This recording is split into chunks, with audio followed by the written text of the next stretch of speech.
किसानों को लेकर भाजपा विधायक बबनराव लोणीकर के विवादित बयान के बाद बवाल मच गया है। नांदेड़ के नायगांव में प्रहार जनशक्ति पार्टी ने विरोध प्रदर्शन किया। प्रदर्शनकारियों ने लोणीकर की तस्वीर को जूतों से पीटा और आग के हवाले कर दिया। यह प्रदर्शन नायगांव के हेडगेवार चौक पर किया गया, जिसमें बड़ी संख्या में पार्टी के पदाधिकारी और कार्यकर्ता शामिल हुए। लोगों ने सरकार से मांग की है कि लोणीकर के खिलाफ सख्त कार्रवाई हो।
आमच्या बापाला धोतर देणारा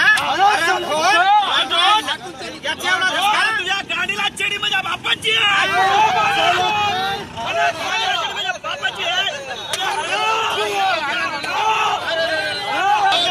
अरे याला जन्मला आईचं लुगडं होतं फुका याला फुका झाला फुका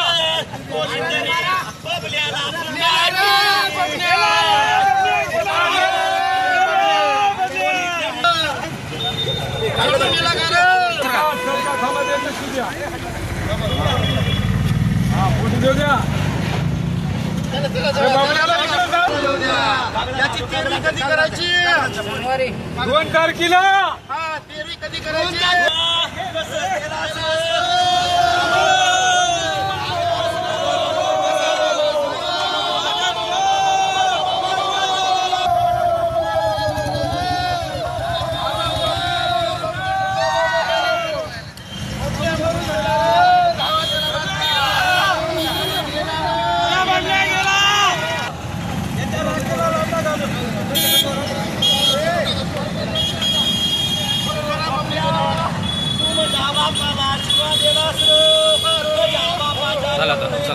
आज डॉक्टर हेडगेवार चौक या ठिकाणी किमान 4 ते 5 तालुक्याच्या वतीने बबनराव लोणीकर यांनी चुकीचं वक्तव्य केल्यामुळे, शेतकऱ्याबद्दल अपमानास्पद बोलल्यामुळे आणि शेतकऱ्याच्या अंगाला लागलेला कपडा आणि पायाला बूट आणि चप्पल यासह लाडक्या बहिणीचे पैसे, बापाचं पेन्शन आणि माईची पगार या अशा चुकीच्या वक्तव्यामुळे डॉक्टर हेडगेवार चौक या ठिकाणी आम्ही त्यांचा निषेध केलेला आहे। निषेध एकंदरीत रुमण्याला बांधून त्यांना आम्ही मारलं, त्यांच्यावरती त्यांना आम्ही जाळपोळ केली आणि त्यांना आम्ही जोड्यानं मारलं। आमच्या शेतकरी बापाच्या जोड्यानं आम्ही संबंधित बबनरावजी लोणीकर यांना मारहाण केली। यानंतर जर वक्तव्य केलं तर महाराष्ट्र पूर्ण पेटून उठेल असं आम्ही शेतकऱ्याच्या वतीने, शेतकरी पुत्र आणि प्रहार पक्ष आणि प्रहार दिव्यांग संघटनेच्या वतीने आम्ही या ठिकाणी सांगू इच्छितो।